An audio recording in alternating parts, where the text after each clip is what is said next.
Welcome to the Pool Party Gaming Podcast. I'm your host, Sam, aka Lenny from Bridgeville on the site, here with co-founder Adam Braithwaite, aka what? A-Weight on the site? And A-Weight 03. A-Weight 03. And I heard he has a burner too on that website. What's Elon Musk's burner name on Twitter? Oh Do you man, know? he's got guys playing video games for him and shit now. I don't yeah, Adrian a lot going Baldwin or on. something like that. Um, So, welcome to the show, everybody. We have a really good one. We have a really good guest. We're going to update you on Pool Party a little bit, but there's like awesome things going on with Pool Party, and we'll summarize that nicely for you. So many fun games and fundraising opportunities for organizations. But I think this is going to be an entertaining show because of the quality of our guest, um, Gino Palmosina. He is previous chief of staff for City Council, Pittsburgh City Councilwoman Teresa Kale Smith.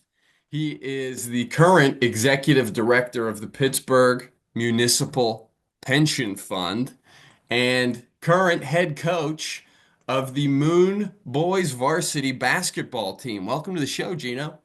Thanks, guys. I appreciate it. I'm surprised you didn't butcher that, Sam. That was really nice work. Really, really, really good job. It's not an easy title. But no, I appreciate you guys having me. Looking forward to it. It's awesome to be here. I'm a professional. I'm happy to have you on the show to talk about your career as a public figure and in Pittsburgh politics because, I used to run one of the most successful podcasts of all time, the Pittsburgh Local News Podcast for 3 or 4 years. Right.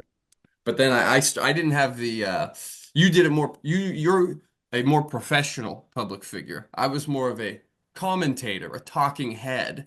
And I just didn't see the value in putting funny political opinions out into the ether these days with how toxic things can be, right? That's Why right, put man. my opinions out there and make half of the world, and realistically 80% of the world, because I'd piss everyone off, hate me. So, welcome to the show. Adam, first give us some updates on what's going on with Pool Party. Yeah, so football is coming to a close. We had all of our college football playoff games. Our Redbeards game ended. Kings of the North podcast game ended. So some cool stuff. Kings of the North, they had 73 perfect brackets out of 698. That's more than 10%. It's ridiculous. Granted, a lot of Ohio State fans because that's where that podcast originated, but extremely impressive picks there from them. Redbeards, our pick'em champion, ended up 82%. Ended up going 18 for 22 in his pick. So awesome stuff out of there. Our national championship quick pick, tuning 55 won it. He was also in the Kings of the North game, won there. And then we got NFL playoffs. We got our bar battle going on right Look at the now. belt. There's a belt. We can eliminate shooters and coaches. They cannot win the belt. It's down to Mike and The one I'm Tony. in. Yeah, me too. And Where are you, Gino? I'm I'm in coaches. coaches. It's my Yeah. local watering hole, man. I had to support coaches, so I was in that one, but it's not good news. I didn't know that. Yeah. yeah, them's be the crux there going to the Super Bowl. If Philly wins, then M&T's is in some really good shape, led by, we'll show it, Mr. Miyagi. Take from that what you want there. And then if KC wins, Redbeards is probably the leader. So going to be fun to watch that there.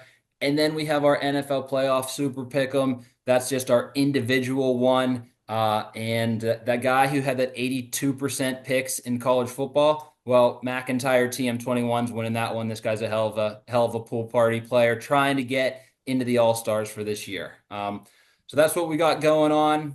Finishing up, and then we just launched our Super Bowl pool. We're partnered up with David Allan Clothing. They are giving out a custom Oh, suit.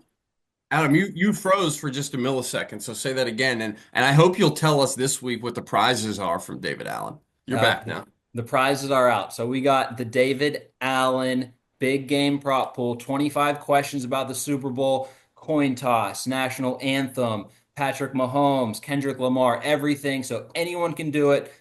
First place, they're giving out a custom suit. So first place winner will get to go into their store, get measured up, ask for Krista. She's the best or Dana, but they're better than Dave, just to let you know. But they'll get you measured up. You'll pick your fabrics, your patterns, your colors, your customizations. It's a super cool process. I got my wedding date stitched into the jacket I got there, so they can do some awesome stuff like that. Second prize, going home with a bomber jogger combo. So they got some Ooh. combos there. There's a camo one, all black, I know, so your choice there. And then third place, they have this Be Kind hoodie. It's the David Allen Be Kind hoodie. Pat McAfee's worn it on the show before. Sean Casey on his podcast. So that'll be the third place prize. Unbelievable prizes for the David Allen Big Game Prop Pool. Dude, those are awesome prizes. If you don't have a tailored suit, you need one, Yep. especially if you can get one for free. Okay, because you have no idea. I mean, I'm 6'4", 6'3", skinny. I bought off the rack for years and years until my wife worked in custom menswear, and it is a world of difference, no matter your body type, but especially if you're not 5'10", 175 pounds or whatever average is. If you vary from that by a molecule, you'll be way better off with a David Allen custom. So that's awesome. Yeah, it's one of those things. I always, head out to J.C. Penney's, head out to Macy's, blah blah blah. Did that. Went to David Allen, got the custom fit. You'll never go back. You just can't Yeah. after that. So yeah. I'm just in the habit of suit shopping. So I walked into David Allen the other week, right on what's it called? Washington Boulevard in Mount Lebanon. Right by the And I moon, yeah. embarrassed myself. Krista was there and I walked in and I asked where the clearance rack was because that's what I always do when I go suit shopping. Adam, what's the price to get into that one? Free. Oh, see, man, yeah, Gino, free to yeah. play, And free Gino, to win. Here's the coolest part, Gino. You are already in that game because you signed up for the Moon Boys Basketball Boosters game. Automatically, your entry goes into the David Allen one too. If I would have known that, I might have picked some different things on that poll. Then Hey, I didn't. it's not locked yet. It's not locked. You can switch up your picks Oh, I until can kickoff. edit. I can Yep. edit before. Okay, yeah, I'm gonna definitely go back in after this then. Awesome. Awesome. All right. So before we roll into to Moon and everything there, last thing, we'll talk about the pools we're doing with them, but we're dipping our toes into the WWE universe. Tomorrow night, it's the Royal Rumble. Who doesn't like the Royal? Listen, you can pretend you don't like wrestling, say they're booger eaters people, but everyone likes the Royal Rumble one way or another. Gino, you a fan?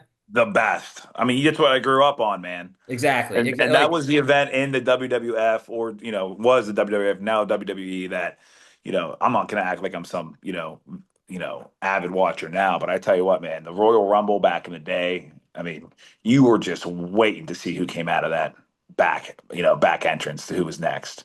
the as soon as I hear the first three, two, one, like that Right. bell, I did it terribly, but that one, yeah. So we've actually partnered up with a podcast. They are the Juice Box podcast with Juice Springsteen. They do pretty much weekly shows, let you know what's going on in the world of wrestling. So we are running a free pool with them, very similar to the Super Bowl, 23 questions. The winner will be from what number, how many eliminations will so and so have. So just fun stuff throughout the night. So if you're watching the Rumble, this will just make it a little bit better as well. Yeah, that's gonna be awesome. I listened to the podcast and it got me into wrestling. Spitting Chicklets got me back into really into hockey for the first time. And I was into wrestling, Stone Cold era, etc., but fell out. Yeah, I got Absolutely. back in a little bit whenever um, Vince McMahon was found out Hornswoggle, the leprechaun, was his illegitimate son. Then I left again, and now I think I'll get back in. Yes. What an organization. Um, What a documentary. yeah, yeah. The Yeah, the Vince Netflix Incredible. McMahon documentary. doc was good. He's The a Netflix. good guy. Yeah. Um, so we want to, what else, Adam? Any other updates or Let's can we get into start? this. G. So tell us, head coach now. What was your high school experience like? How many years were you the captain? How many points did you average? Tell us about your days as a hooper. Listen, my days of a hooper, like, there's a very short storyline, man. I'm not wasn't the best player. I was a captain my junior and senior year at Bishop Canevin. But really, what got me into coaching, man, was my freshman year at Duquesne University, I was looking for something to do, and I joined the women's practice team. And I fell back in love with the game, man. And it was just seeing like how a high school program was ran, and like how you're into it, but then you get like, to a Division 1 level in the Atlantic 10. The head coach at the time was Susie McConnell, and just practicing with them every day. Like, I just wanted to be a part of a program, and but like as a player, man, like, I think we finished third in our section. Um, my senior year, and interesting fact, North Catholic finished first and they won the WPIAL, and South Fayette finished second and they won the state. Wow. So yeah, it was a competitive section. I mean, we finished third. We couldn't play with those guys. I think we played North Catholic tough at our place, but those teams were loaded back in the day. But I was eventually gonna play small at Division 3 at Pitt Greensburg, in like 2 weeks before the school year, or 2 weeks before I was supposed to go up in June for some early stuff for basketball. I decided, you know what, I'm just going to go to Duquesne, and missed it early on in the first semester of college, and decided to join the women's practice squad. Yeah, let me Okay, ask you okay. about that briefly. And I'm not making some sort of anti-women's sports point here. I'm really not. I'm a Caitlin Clark fanatic. But what does that look like with hoopers who are college aged playing against the female Duquesne team? And this is a team who didn't have Megan McConnell, who's kicking ass right now. Would you guys beat them? Would they beat you? Was it competitive? No, they got the better of us, no doubt. And we were good. Like it was like we had a 6'8" dude. Sean, I can't remember his last name. He's from Boston. He was solid. Like he was like a stud at the intramural courts. We had Pete Serio, Susie's son, who was a Love Pete as heck a of a high player. school player. Yeah, like 4A at the time. He was like all section, all that. So Mustache like in sixth grade, crossing me up, pulling up threes. yeah, Pete could go, man. Pete could go. But they were just I think the most eye-opening thing when I did that was the physicality. Those girls, I mean, they were so physical. And the other thing was like they were so organized, sets. So like they're running like screen for the screener, like flare actions, so many different options out of their playbook, that it was tough to guard, and we were kind of just, we would learn the different, Atlantic 10 other team sets and whatnot, but we weren't like cohesive enough. Like they played so well together. But no, man, Division 1 women's hoops is like, people always make that argument, like, would this high school team beat, UConn, or would this, or would, the best WPIAL team beat, um, like Pitt, or a top Division 1 girls basketball program. And man, I'm on the girls side with this one. I Good. lived that life. I played it. That's good to hear. It's That's so competitive. interesting Yeah. because it is unfair the way that women's sports is thought of. Even after I believe you, but it's still hard for me to process a guy who's 6'8" not dominating the women's game, truly dominating. Like I just don't see how it's possible, but I believe you, so that's pretty cool. So Right.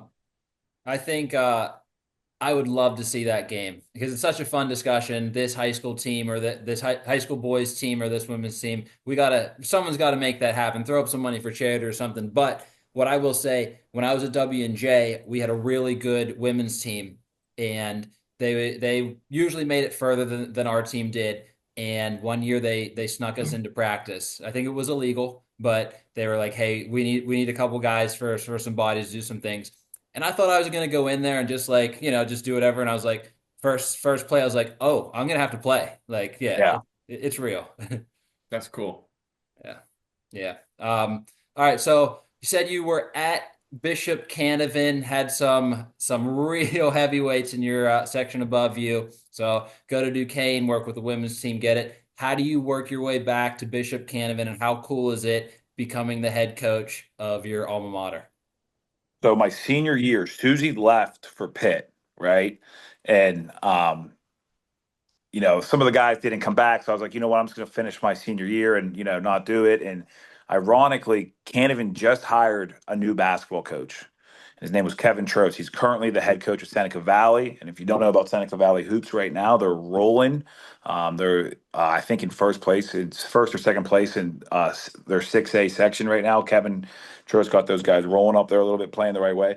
And he called me and said, "Hey, I am desperate need for a freshman coach. Like, I got no one to do this freshman job. Like, I heard from like people around Canada that you're, at Duquesne, and you love basketball, and would you be interested?" And I was like, "Heck yeah, man, why not?" So was the freshman coach there.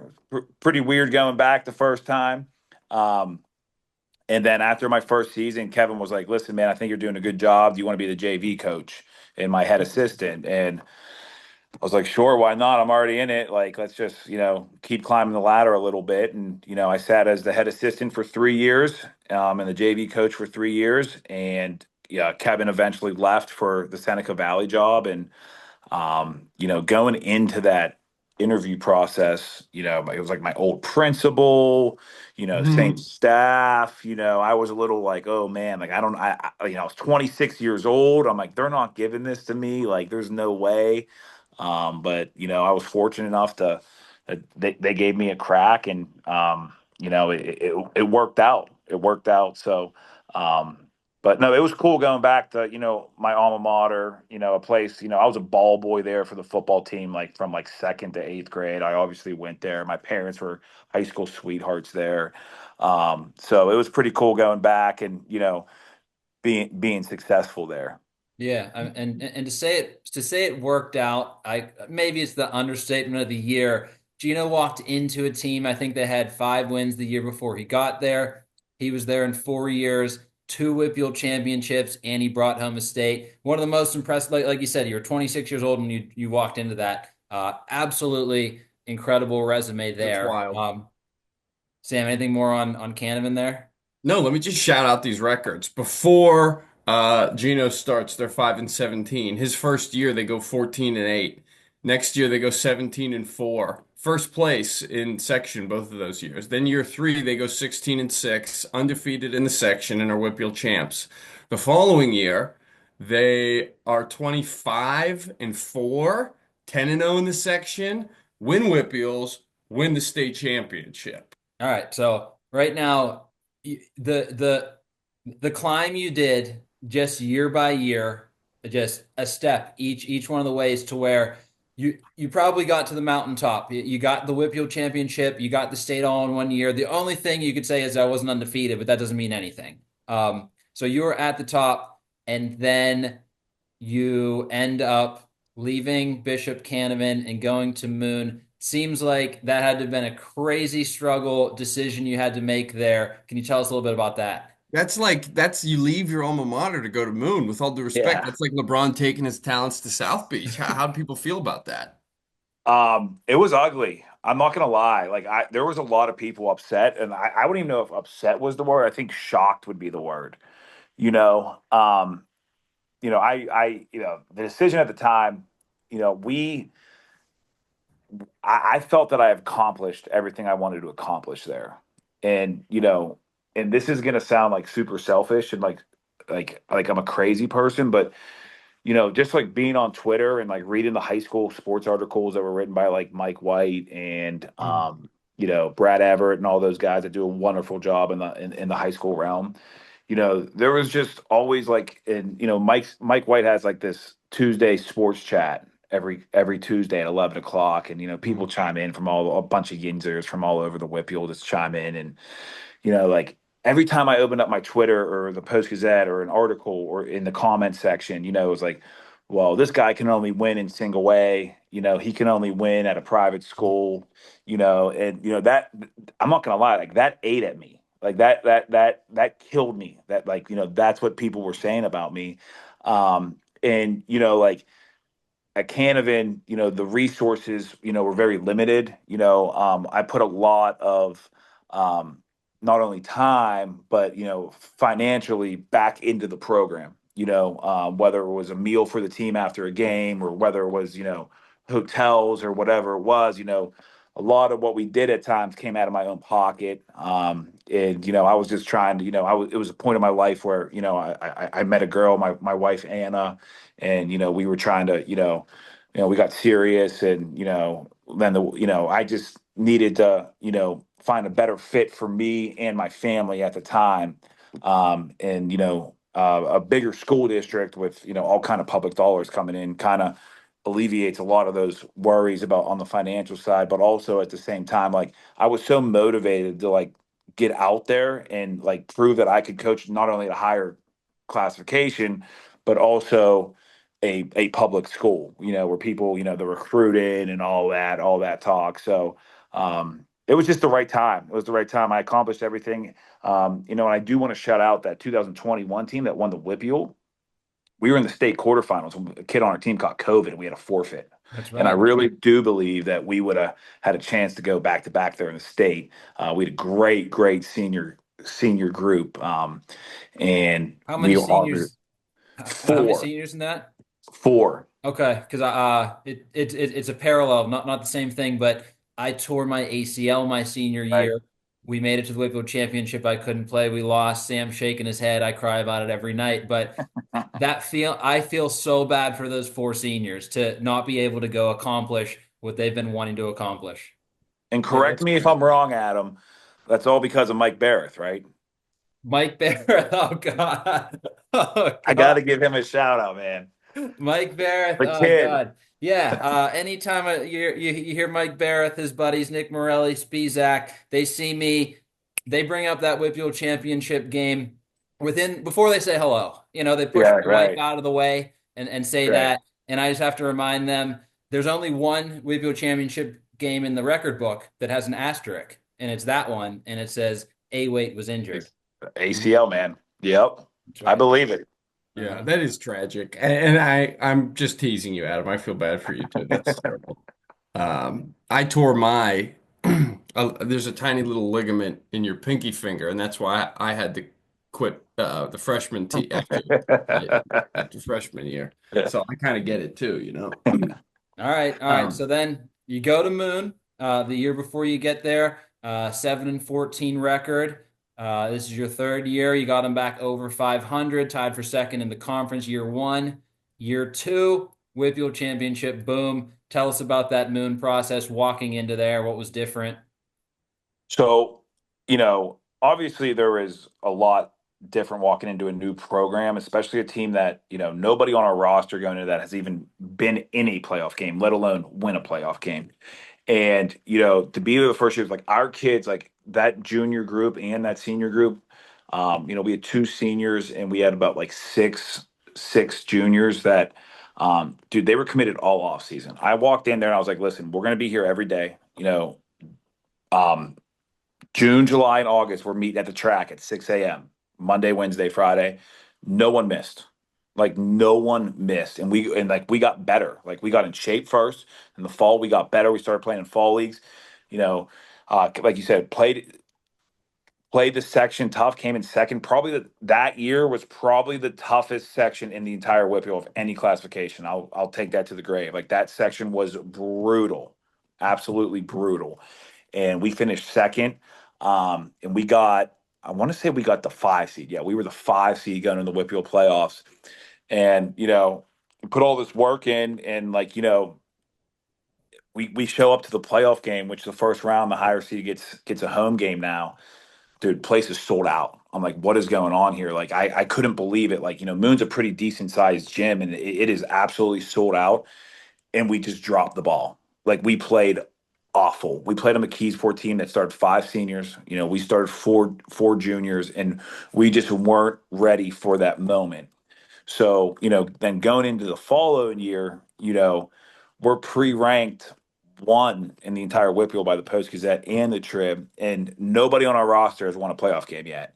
And honestly, after we won that first playoff game as the 1 seed, that that year we went last year when we won the WPIAL, I knew we were going to win it all. I mean, we had the talent, we were playing well together, we were playing well at the right time, and It was an awesome experience, man. Like why I went there, like some of those playoff games, and Adam, you've played in some of those games and some of those environments. Like, this is no disrespect to lower classification basketball, but the environments of those, like the quarterfinals and the semifinals and the final down at the Pete, are just unbelievable, unbelievable. Yeah. So, Um, uh, it was just an awesome, awesome ride, and to see that group. Sorry, I'm moving here. My wife and my mother-in-law are walking in, so I'm just gonna move downstairs real quick. I apologize, It's all but right. uh, yeah, like it was just incredible to be a part of that. To be a part Yeah, of that. so I played in a lot of incredible environments. Still get chills to this day. Whenever I walk into Chartiers Valley or go hit up a playoff game every now and then, be back in that environment, those big ones, and to see it, like it's a feeling, man. So yeah, that feeling at Moon, I'm sure it's about as high as it gets. Right. It was awesome, man. It was awesome. Just so happy for the kids. Like like I said, like they're high school kids. They're showing up Monday, Wednesday, and Fridays. At in the summertime. 3 times a week at 6 a.m. It was so rewarding. No, that's the word to use. All right. Little crazy question here. Curious. Um, if you had to choose one, or like which one you think is more prestigious, this might be a ridiculous question, like I said, but WPIAL or PIAA championship, which one goes? State. Okay, so that's what I figured. I think back when I was younger, being in Chartiers Valley, we always played the winner in our class was from Philly, and they're incredible. So like, Right. no one from the West won. So I think the WPIAL had an aura, like the WPIAL was what you wanted because PIAA wasn't happening with Kobe Bryant over there in Lower Marion. Now, what I will say is that answer would have been different the year before I won my first Whitfield title. So Okay. I know what you're saying. I know Yeah. exactly what you're saying. I totally feel it. But once we were up there and like the whole introduction, the whole presentation of that game, like it was just it was different. It felt like it was like a March Madness game, or like a big time college game. Were you at the Pete or Palumbo? So my first WPIAL championship, we were actually at NA because of COVID, and the Pete Okay. and Duquesne didn't let anyone in. Second year was Pete, and then my third WPIAL title at Moon was at the Pete as well. And I would do anything to change those games to the Palumbo. Right. Yeah, Palumbo was classic. Yeah. Yeah. Sam, let me hand off to you. I think you're going to talk about more of your classmate here, so have at it. My classmate, are you referring to TJ? Yeah. Oh, he's a year younger than me, but Okay. he was my classmate in basketball because he always played up and would take my starting spots. TJ McConnell, I always thought this kid's too small, he'll never make it. He could never play on the B team. He actually never played on the B team. He could never play, he could never play on the A team. Anyway, long story short, I had to give in sometime around the 76ers era. Now, I became a fan. I was always a fan. I just mean I finally admitted this guy's really, really special. Sometime, in high school. But Gino, you lived with him at Duquesne, right? You were his roommate in the dorms, if I'm not mistaken. Yeah. Oh, good old Towers, Duquesne University on the bluff. Yeah. What was it like? Did you like see the work? Because he's a hustler. I mean, he has talent, he has everything, but these days in like I think he's a top five hustle player in the NBA right now, and maybe has been for the past decade or so. Did you see that work ethic when you lived with him? Yeah, I think the way to describe him, like living with him, was like he was like never satisfied. He always like had a chip on his shoulder of like, he says like his famous saying is like prove them wrong, right? And like that's how he lived and like that's how he worked. And he always had like, and there was always like it wasn't like it was like a made up thing. Like, there was people that like, oh, he shouldn't be at Duquesne, he shouldn't be Division 1. And like one thing I'll never forget is like and the transfer portal was like not really a thing back then. So like for him to transfer, it was kind of like I don't want to say out of the ordinary, but like it wasn't as nearly as common as it is today. And like when people like found out that he was transferring to Arizona, like people on Duquesne's campus like were like giving like bad looks to him, like and like people were talking in class, like, what's your boy doing? Like he thinks he can play in the Pac-12. I think it was actually the Pac-10 then. I don't know, Pac-12, Pac-10, whatever it was. And like that even just fired him up more, you know? And like I feel like, you know, and then when he went to Arizona and he left and he graduated after everything he did there, like, oh, this dude's gonna thinks he's gonna play in the NBA. And like, you know, it's like the same thing, you The know. And same Adam, I thing. bet you can relate a little bit like when he was a freshman and he was getting some minutes and he was so small out there and people were like, this dude's really gonna be this guy's really gonna put his kid on the court like at that small. And he's Yeah. just always like been in that situation. And dude, no one, I mean, yeah, just work ethic wise, like, I mean, listen, that dude, like everything he has got. Like, you know, like he has earned every step of the way, every contract, every scholarship, every accolade. Like you can't take that away from him. So When you said, his saying "prove them wrong," I got chills because I'm one of the guys he was proven wrong, without a doubt, and I'm so Yeah. embarrassed to say that. It was never personal. We're both Bridgeville. He Right. took his talents to Collier eventually, which hurt my feelings more than any other transfers he made. But it was never I always loved TJ. He was fantastic. We had fun, football, all that. But basketball only, and I never badmouthed him publicly. I just, in case, and especially if he hears this, right? But I have to admit, I didn't think I think he committed to Duquesne when he was a freshman, and I was still thinking he's on the court because of his dad. It's so hard for me to say, but that's what I thought at that time. On the varsity court, I'm talking about. When he Right. went to Right. Arizona, didn't think he had it. And then it was after once I saw what was going on at Arizona, that's really when I kind of bought in 100%. Yeah. And I If like you, to think I'm one of his biggest fans. yeah, right. Um, so I think the game, his final year at Duquesne when we were living together, hit that final year, they actually played at Arizona early in the year. And dude, he controlled the whole pace of the game. Like and like they have like McDonald's All Americans out there, you know, like seven mhm. footers everywhere. And like, you know, that was the first time in my mind I was like, wow, dude, this dude like he absolutely belongs out there, like no question, no like, you know, I remember watching it in our dorm room and he was playing on the TV, you know, and like being like, oh my goodness, like he's tearing these dudes up. It's so fun. He's so fun to watch play at every level. I was just watching highlights from his it must have been it was Newman Goretti, so that must have been a state championship his senior year, I think. And it was fun. It's fun to see the video only had maybe like 1,200 views, and I'm like, which makes sense. It's a high school highlight reel, but you could see Nasca running around in the background with his muscles popping out, and I'm like, Yeah.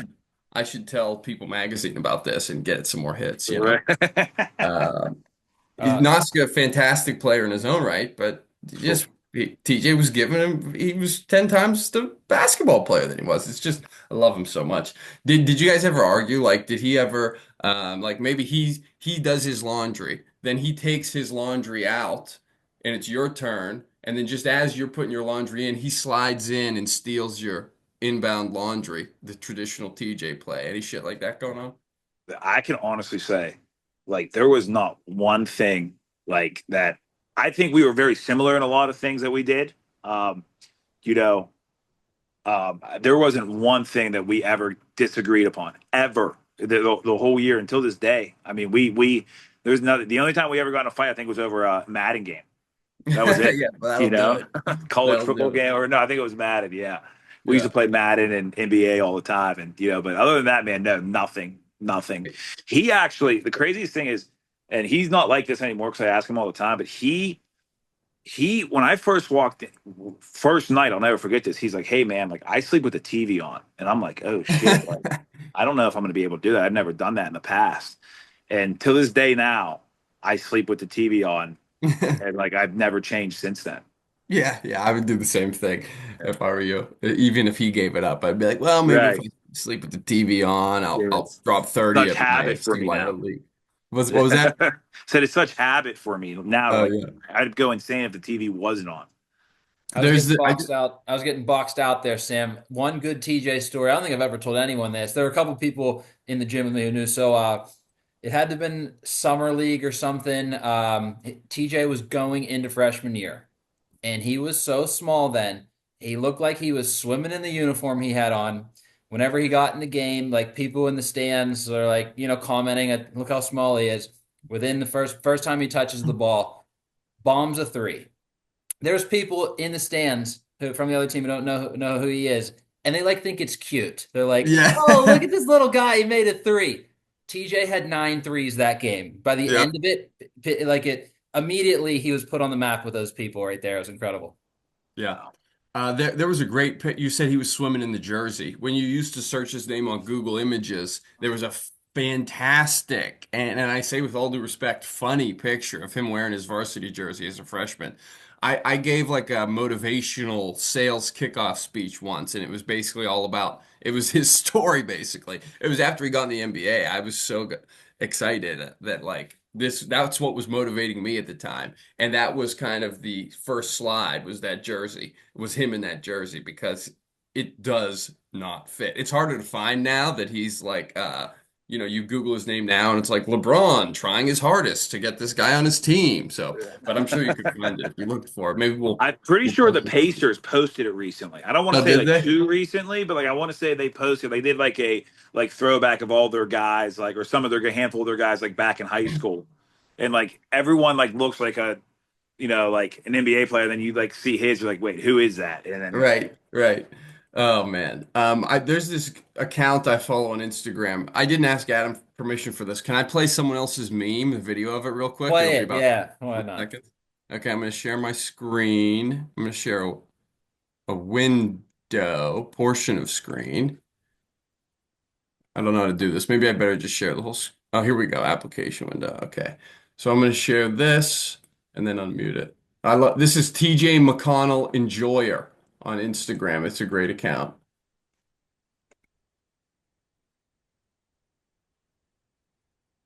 Where's my audio? Here we go. Joke. Okay. Do you know how easy this is for me? Do you have any fucking idea how easy this is? This is a fucking joke. Do you know how easy this is for me? Do you have any fucking idea how easy this is? This is a fucking joke. So for those who are only listening, it's a clip from Good Will Hunting with Matt Damon, and I think he's throwing up like some differential math equations, but cut over the worksheet. It's TJ doing his classic official. I sent you this earlier, didn't I, Gino? yeah, It's yeah, you did. TJ stealing an inbounds pass, and by the way, maybe this is an uneducated take. He didn't invent this move. Not only the stealing of the inbound pass, but did TJ make more prominent the play of taking a ball and while falling out of bounds, throwing it off the opposing player to retain possession? Did he not kind of do that more often than anyone else? Tell me if I'm wrong. Be honest. Don't just Well, gas him up. I don't think he invented it, but No, I said he didn't invent, but didn't he he? he got his hands on more balls than anyone I've ever seen because everyone constantly underestimated him up until about year 5 in the NBA is what happened. So yeah, TJ probably had many more of those than anyone else. I remember and we have to stop talking. This podcast is not about TJ, but he gets me so excited. I We would see play that. Sparkle in gym class, which is basically like ultimate frisbee with a football kind of. And he would intercept. He would be guarding the quarterback, if you will, the guy throwing the ball, and he would intercept the pass. So you would have a guy getting ready to throw a 40-yard missile, and TJ would catch the ball like 2.5 feet out of the guy's hand. It was amazing. Oh Yeah. man. You know what's funny about that, Sam? Like the plays that he makes in the NBA that like no one else makes. Like I don't think a lot of people and like, hey, wait, you both can attest to this, but like he's been playing the same way since like fourth grade. Like Yes. what he's doing in the NBA right now is exactly what he was doing, like especially from the defensive standpoint of the Yes. game. Like like his instincts and his getting Right. in passing lanes and jumping passing lanes. Like he's been doing that since like I remember first playing against him in like third, fourth grade. Me Now on too, man. top of that, during that, like he was also averaging 30 on offense. But Yep. like to see those type of plays like defensively that he makes in the NBA now, like he's been doing that his whole life. I Hey, know. I mean, he's literally part of the reason I think I stopped playing basketball because I would be at these high stakes for me open gyms with the varsity and the JV teams when I was in seventh and eighth grade. and I would inbound the ball and he would steal it. And I didn't have the mental toughness. It broke me. He broke me mentally playing against him, you know? So anyway, shout out to TJ. I want to try and make an intentional point to move on from discussing TJ. But if anything else naturally comes up, please shout it out. Maybe that'll be the next podcast is, oh, him on it. Maybe if we can't get Biz to fight us, maybe we'll have TJ will be sort of our entrance to the national stage. I'm gonna start Um, pushing that, by the way, too. So yeah. yeah. Um, Gino, I told you I used to host a Pittsburgh local news podcast. I'm so Yep. interested in your career as a public figure, and I'm looking at the clock, and I know you have to go. So I'm just going to rapid fire some questions for you. Um, so how did you, okay, you were Teresa Cale Smith, Mhm. councilwoman for what is that, District 2, if I'm not District mistaken? 2. Yep. District 2, which is like Mount Washington. Shout out some other neighborhoods that covers. East 17 Carnegie. of them. 17 of them. Banksville, Westwood, Oakwood, So you get the sense of Esclade, kind of where Wingate. she's a councilwoman for. Right. And how did you get involved in her office? She was elected, I think, in 2009. How'd you get started there? Correct. So I met Teresa playing Westwood Oakwood Association baseball, right? Small neighborhood over by Noblestown Road, if anyone's familiar with that. West end of Pittsburgh. Um, she was like what's the word? Like she was the head of the organization. Like Like commissioner, maybe? yeah, something like that. Whatever she was, like she was like she scheduled the concession stand, she scheduled the games, like she was the head of that. And you just always knew Teresa. Like if you were in the neighborhood and you played for that association, like you knew who Teresa was. And when I went to Duquesne, I was looking for a part-time job, and I ran into her downtown. I went down to like I forget where I even went. I think I went down to Permanis on Cherry Way that was still there at the time actually, and I ran into her somewhere downtown, and I just was just telling her, she's like, "Do you want an internship?" And I was like, "Yeah." And Wow. I did all 4 years there.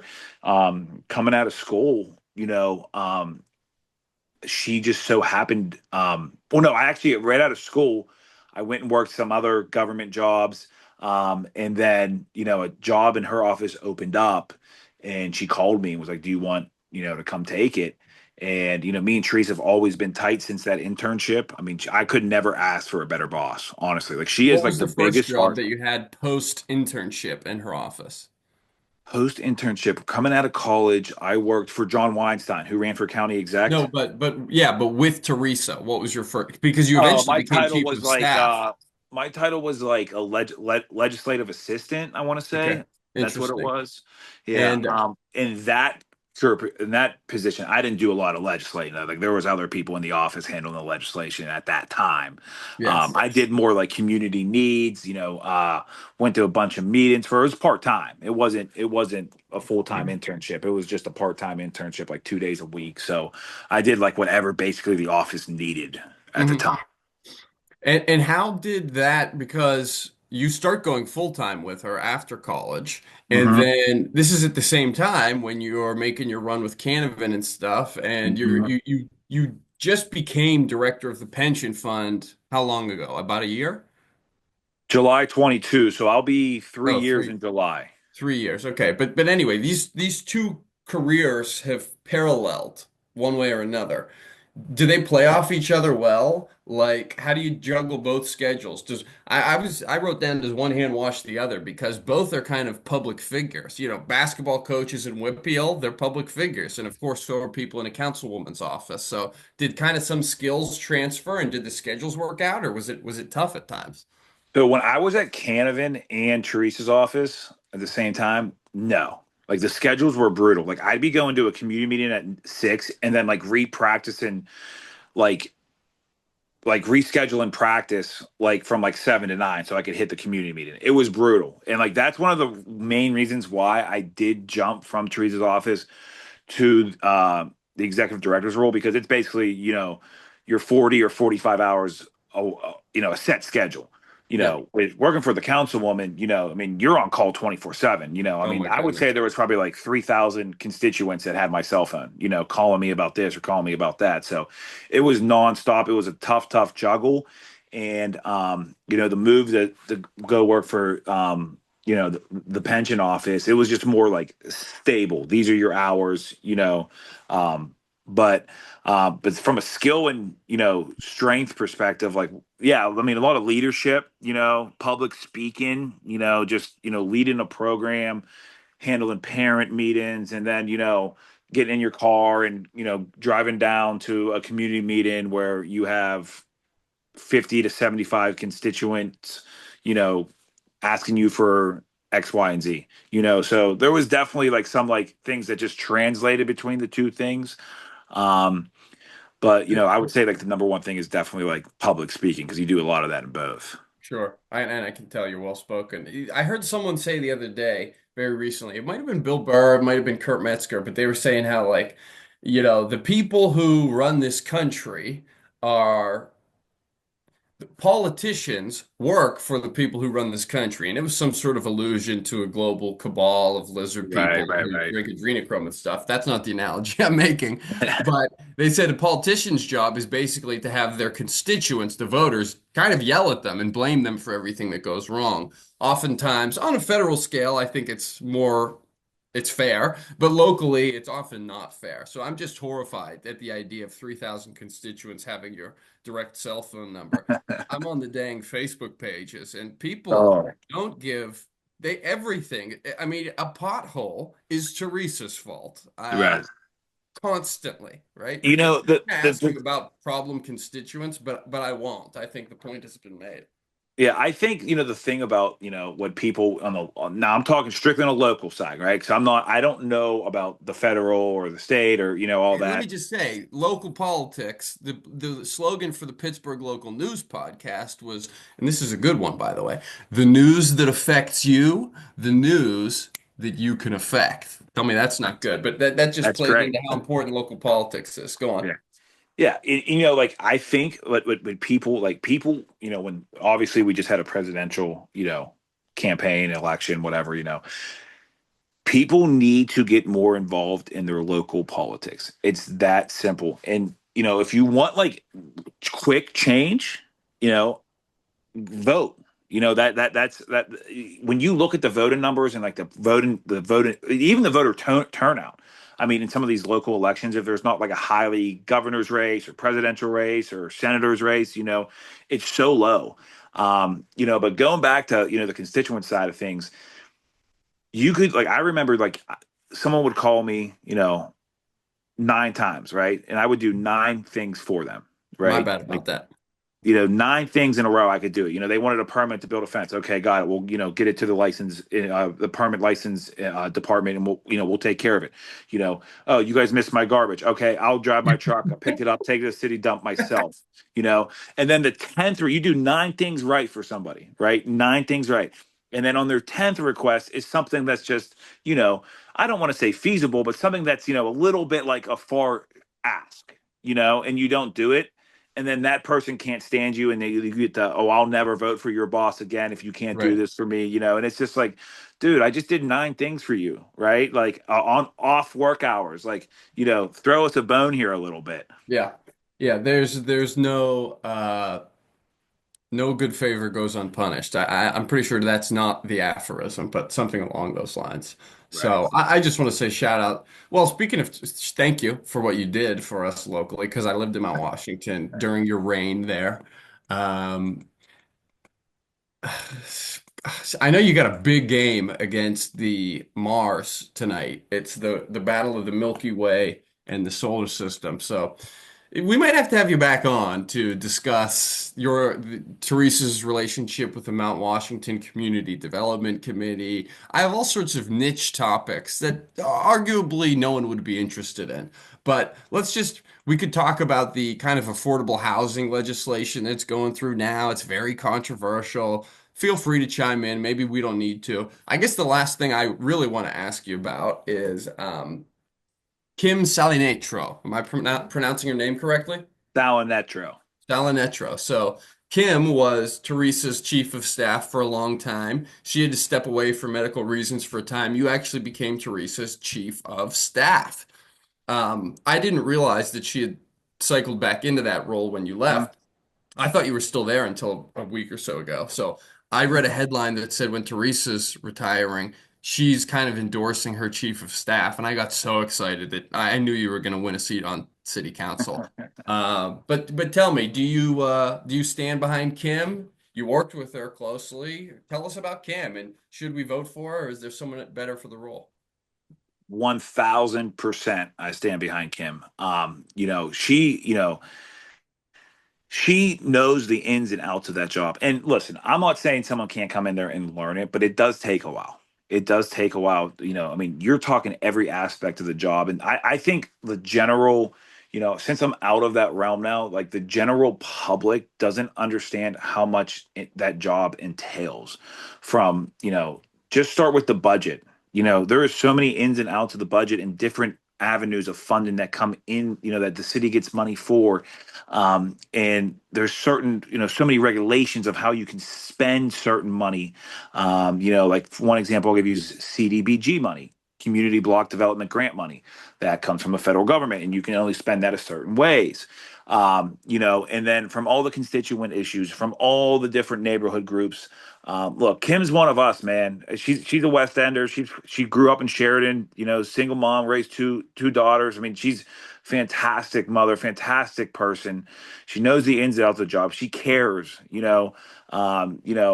Listen, anyone that can retire with a pension from the city and go live the good retirement life, and for someone to say, no, I think that I want to, run for office to better my community. Anyone that makes that decision is right for the job. Because Yeah. one, for me, I'll be the one. A lot of people in the community thought that I would be the one running for that seat eventually. It's something that I didn't want to do, especially with my basketball schedule and whatnot. It's a tough job. You can't, when you leave that job, there's people that aren't going to like you, and you have to accept that. But for Kim that could, retire, because of the years of service she has with the city, for her to say, I want to make, this community better, and I feel like I'm the right person to do it. I give her all the credit in the world. She has my full 110%, endorsement. Not that that means anything, but I'll be going around the neighborhood, putting up signs for her with, talking to people around all 17 neighborhoods about what she's done for this community and who she is as a person. Well, Gino, write my name down on a little post-it note. I want to help. I want to get more involved. I'm in Mount Lebanon right now, but and I'll get involved here. You're not too far, man. I think I'll go for a power grab in Mount Lebanon politics, but I really want to give back to District 2, you know. Yeah. Wait a Right. minute. All right. I'm going to spin this back, but Sam, you said you guys you're gonna have some quick hitters. This is a quick hitter. What is more likely? One day I turn on ESPN and I see Coach Gino in the Final Four, or one day I turn on the news and I see Gino in the Senate. Oh, I tell you what, man, both are highly, highly unlikely. Okay. But what I will say, man, it would be a dream come true if I was coaching in the Final Four one time. I will not be in the Senate.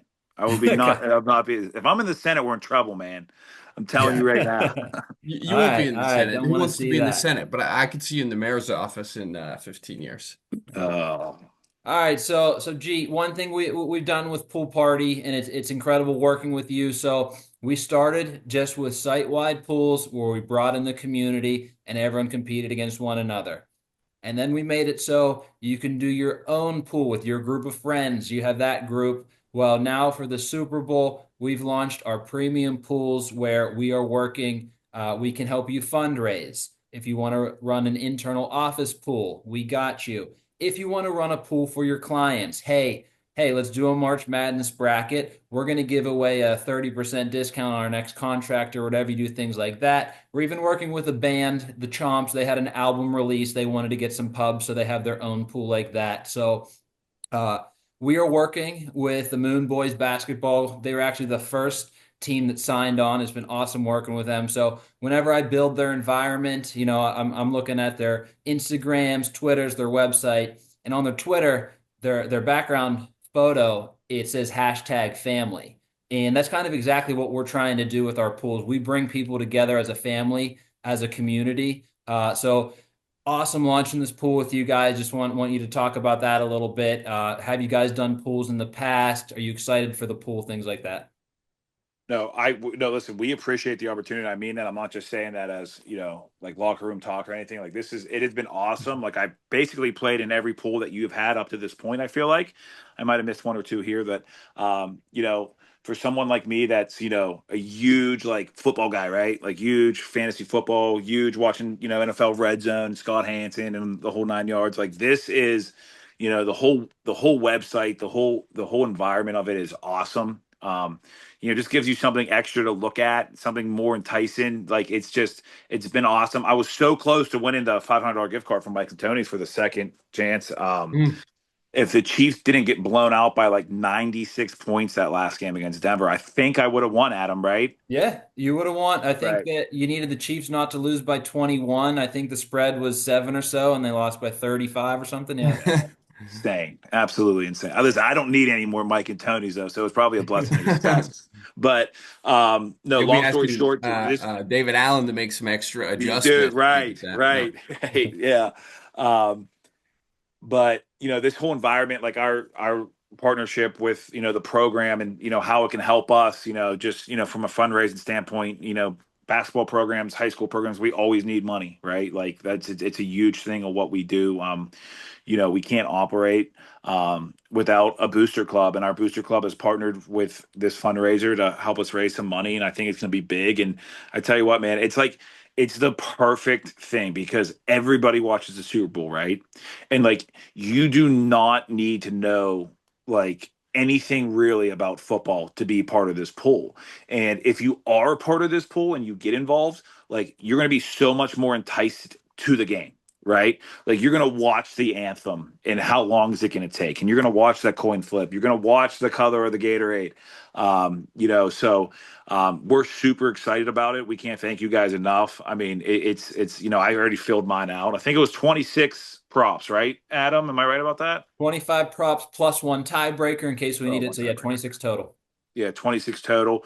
And it's cool. It gives you something extra to watch for the game. I mean, I'll be watching the game because I'm a football fanatic no matter what. But like, my wife will be so much into it. My mother-in-law will be so much. My mom, like, everybody, like it brings people together. It brings people together. And, it's cool when you're competing against people and like the same like social group as the moon basketball program. Everyone knows each other, so to see how you compare on the leaderboard, we're super excited about it. I just want to thank you guys for partnering with us and letting us be a part of it. And what I will say is like it was really cool opening that page and like how it was like our own page. It had our WPIAL championships on there, our logo.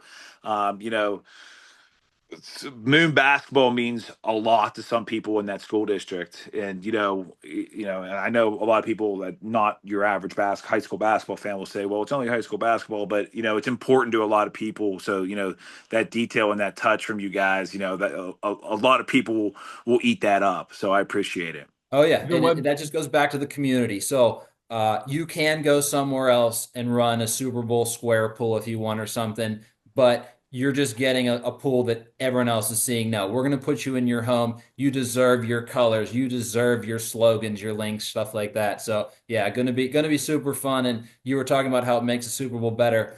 I'll never forget last year.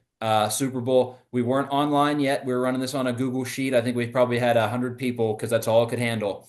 And as soon as that coin toss hit heads last year, my brother and I, we each got 7 texts each. People like, oh, this is fun. They got heads right. It turned green. They're at the top of the leaderboard. So yeah, this one's going to be fun.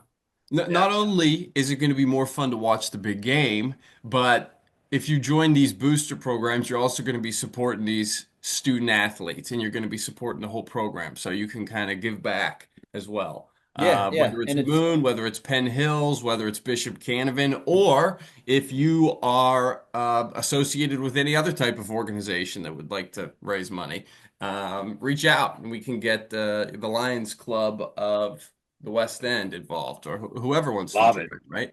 Scott right. Township T-ball 7 to 9 year olds, whatever, reach out. Right. Right. And, not only are you entertaining, bringing your community together, well, now you're going to get more. So, G, our first and 16 fantasy football league, a lot of guys can't make it to many games. We try to get to a couple here and there. We got life going on. Well, this is how we're going to support the Moon Tigers now. I love it. I love it, man. I love it. And like I said, it's you guys have been so, you know, easy to reach. Any questions we've had, I know Ronnie said the same thing, our booster club president, Ronnie.